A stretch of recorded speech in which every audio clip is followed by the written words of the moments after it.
खबर चला रहे थे आज सुबह, उसमें मैंने ये सुना है, देखा है कि जो रोल नंबर पहले से पीडीएफ में होगा, जो रिजल्ट तैयार किया गया होगा, उसमें बाद में स्टिकर चिपकाया गया, कॉपी पेस्ट किया गया। तो इस तरह की गड़बड़ी है, यानी कि बहुत बड़े पैमाने पे ये गड़बड़ी लग रही है। बहुत सारे रोल नंबर है जो सीरियली पास किए हुए हैं। तो क्या ये सामान्य परिस्थिति है या धांधली सेटिंग करके ऐसा हुआ है कि सीरियली पास है? ये क्या है, ये जांच का विषय बनता है। लेकिन पीडीएफ में जो छेड़छाड़ वाली बात कुछ लोग कर रहे हैं यूट्यूब पे, तो ये बहुत बड़े स्तर पे धांधली सेटिंग की ओर इशारा करता है। और तीसरी बात कि 6-7 क्वेश्चन का आंसर भी गलत दिया गया है।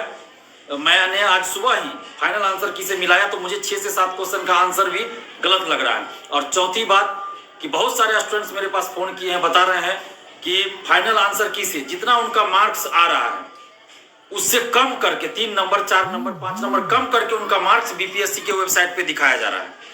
तो ये 4 तरह की बातें अभी तक सामने आई है। अगर इसके अलावा भी आप लोग को कुछ नजर आए, पता चले तो जरूर हमें बताइएगा। लेकिन ये 4 चीजें हैं और इन सब के पीछे जो सबसे बड़ा जिम्मेवार, जिसको कह लीजिए दोषी कह लीजिए, वो है शिक्षा माफिया। जो 67वीं बीपीएससी पीटी परीक्षा पहली बार हुई थी 8 मई को, पेपर लीक हुआ था, अरबों रुपए का इसमें खेल चला था। और जिन लोगों से पैसा लिया गया होगा तो उन लोगों को ये लोग या तो पैसा वापस करे या फिर पीटी पास कराए, ये क्वेश्चन उपलब्ध कराए, जैसे भी कराना है।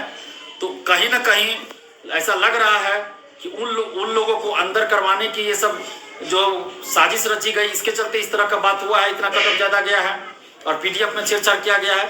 क्योंकि अतुल प्रसाद जी नए अध्यक्ष हैं, लेकिन उनके जो और लोग हैं अधिकारी कर्मचारी, वो तो पहले से हैं, लंबे समय से, कोई 4 साल, कोई 5 साल, कोई 7 साल से वहां है। और वो लोग पेपर लीक में भी निश्चित रूप से संलिप्त होंगे, क्योंकि जब बीपीएससी ऑफिस के अंदर जांच गया तो जांच बंद कर दिया गया। 64वीं में इतनी बड़े पैमाने पे गड़बड़ी हुई, 66वीं में डीएसपी का रैंक घोटाला, पद घोटाला किया गया। तो ये तो टीम तो वही है, सिर्फ अध्यक्ष बदले हैं, सिर्फ अध्यक्ष नए हैं, बाकी लोग तो वही पुराने लोग हैं।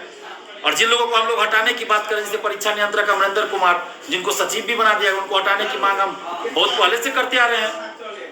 तो वो लोग, हो सकता है अध्यक्ष जो अतुल प्रसाद जी, उनको पता भी ना हो और ये लोग गड़बड़ी कर दिए, वैसा भी हो सकता है। ये जांच का विषय है, ये जांच निश्चित रूप से इसमें होनी चाहिए। और जब तक जांच निष्पक्ष नहीं होगी और सभी शिक्षा माफिया नहीं पकड़े जाएंगे, तब तक तो गड़बड़ियां होती रहेंगी। जो लोग अभी पीटी पास भी कर गए हैं 11,607, तो फिर इसमें जो सेटिंग से गए होंगे, धांधली सेटिंग कर गए, वो तो मेंस में भी सेटिंग कराएगा। हम ये नहीं कर रहे हैं कि 11,607 में सभी सेटिंग से ही गए हैं, हम ऐसा नहीं कर रहे हैं। लेकिन हम ये जरूर कर रहे हैं कि इसमें बहुत सारे लोग मेरिट से, ईमानदारी से भी गए हैं, लेकिन बहुत सारे लोग सेटिंग से भी गए हैं। तो जो सेटिंग से गए तो मेंस में भी सेटिंग कराएगा। तो इसलिए एक बार निष्पक्ष रूप से सीबीआई जांच पेपर लीक की होनी चाहिए और 67वीं पीटी का पुनर्परीक्षा का जो रिजल्ट दिया गया है उसकी भी जांच होनी चाहिए। क्या पीडीएफ में कोई छेड़छाड़ की गई है? तो ये जो 4-5 मुद्दे हैं, इन सब मुद्दों को लेकर 22 नवंबर मंगलवार को 12 बजे आप लोग बीपीएससी ऑफिस आइए, इन सभी चीजों पे बात करेंगे। 53 से 55वीं में क्या हुआ था कि 4 क्वेश्चन का आंसर गलत था, तो पटना हाईकोर्ट में केस चला, बीपीएससी ने वहां एक्सेप्ट कर लिया कि 4 क्वेश्चन का जो उत्तर गलत है, इसके चलते हम हर कैटेगरी में 4 कटअप कम कर करके रिजल्ट, एक्स्ट्रा रिजल्ट देंगे। और यहाँ 6 से 7 क्वेश्चन का आंसर गलत है, तो ये संभावना भी बनती है कि 6-7 क्वेश्चन का आंसर जो आपने गलत दिया है, तो उतना कटअप कम हर कैटेगरी में कम करके रिजल्ट दीजिए, ये भी बनता है। और दूसरी बात कि पूरे रिजल्ट की जांच भी होनी चाहिए। जो पीडीएफ में छेड़छाड़ हुई है कि नहीं हुई है, इसकी जांच होनी चाहिए। अगर नहीं हुई है छेड़छाड़ तो अध्यक्ष और बीपीएससी को क्लीन चिट मिल जाएगा। जांच कराने में क्या दिक्कत है? जांच होनी चाहिए। जब बाहर बात ये चल रही है कि पीडीएफ में छेड़छाड़, जैसे जानकार बता रहे हैं, जो लोग इस चीज के एक्सपर्ट हैं, जानकार है, वो लोग बता रहे हैं कि ऐसा लग रहा है कि पीडीएफ में छेड़छाड़ किया गया, जो रिजल्ट है उसमें छेड़छाड़ किया गया है। बहुत सारे रोल नंबर पे स्टिकर बाद में चिपका के रोल नंबर दिया गया है, कॉपी पेस्ट किया गया है। तो क्या बात है, ये जांच होना चाहिए। और जब तक एक बार निष्पक्ष जांच नहीं होती है पेपर लीक की, तब तक धांधली सेटिंग आगे भी होती रहेगी। और इन सब मुद्दों को लेकर हम लोग बीपीएससी ऑफिस मंगलवार 22 नवंबर को 12 बजे बीपीएससी ऑफिस जा रहे हैं। आप सभी लोग आइए, घर मत बैठे रहिए। अगर आप घर बैठे रहिएगा तो 67वीं का 113 गया और 67वीं का 120 जाएगा, तो आप क्या कीजिएगा फिर? और जब तक ये धांधली सेटिंग बंद नहीं होगी तब तक बहुत दिक्कत है।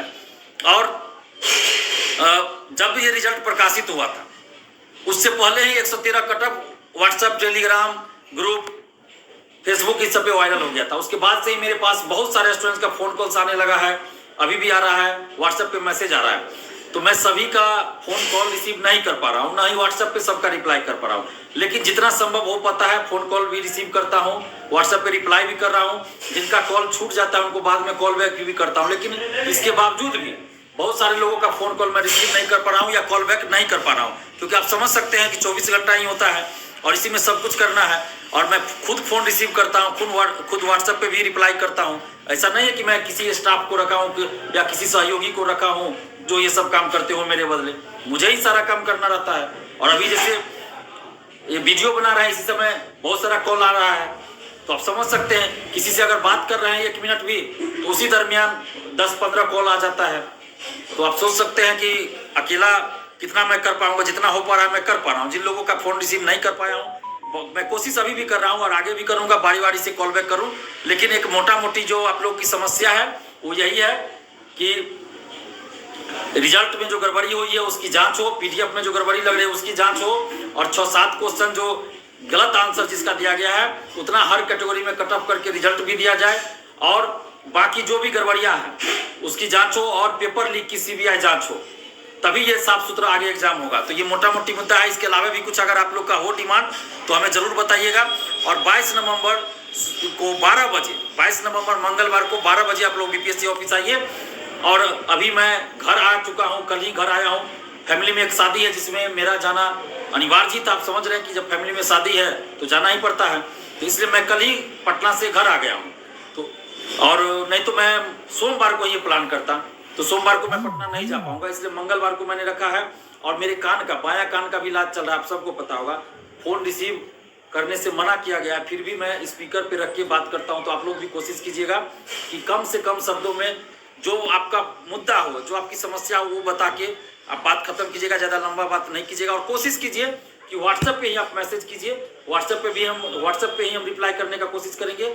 और 20 नवंबर के बाद हमें दिल्ली भी जाना था इस सप्ताह एम्स में फिर इलाज कराने के लिए, लेकिन इन सब परिस्थितियों में भी मैं 22 नवंबर को बीपीएससी ऑफिस आ रहा हूँ। आप सभी आइए। अब देखते हैं एम्स कब फिर जा पाते हैं। इधर नया ही बखेरा बीपीएससी ने खड़ा कर दिया। मुझे क्या पता था कि इस तरह की गड़बड़ियां बीपीएससी कर देगा। तो मुझे 20 नवंबर के बाद जाना था एम्स। तो आप सभी लोग 22 नवंबर को 12 बजे बीपीएससी ऑफिस आइए। और जितना भी मुद्दा है हम सभी उन मुद्दों को बीपीएससी के चेयरमैन साहब के सामने रखेंगे। अगर वो उन मुद्दों को सुनकर हम लोग के साथ न्याय करते हैं तो ठीक है, अगर न्याय नहीं करेंगे तो फिर हम लोग परसेंटाइल हटाने के लिए जो आंदोलन किया उससे भी बड़ा आंदोलन करेंगे, लेकिन चुप नहीं बैठेंगे। क्योंकि अगर हम अभी चुप रहे तो 68वीं में इससे भी ज्यादा बड़ा खुला होगा। और 67वीं में क्या है, डिप्टी कलेक्टर का सीट ज्यादा है, तो इसके चलते मारामारी हो रही है सेटरों के बीच, शिक्षा माफियाओं के बीच, क्योंकि उसकी बोली ज्यादा लगती है। डिप्टी कलेक्टर के लिए, पद के लिए ज्यादा पैसा मिलता है। तो इसलिए ये लोग भी लगे हुए हैं कि हर हाल में सेटिंग गेटिंग हो जाए, करवा लें। तो इसलिए हम सबको सतर्क रहना होगा, सावधान रहना होगा, और पढ़ाई के साथ साथ लड़ना भी होगा, संघर्ष भी करना होगा। तो आप सभी लोग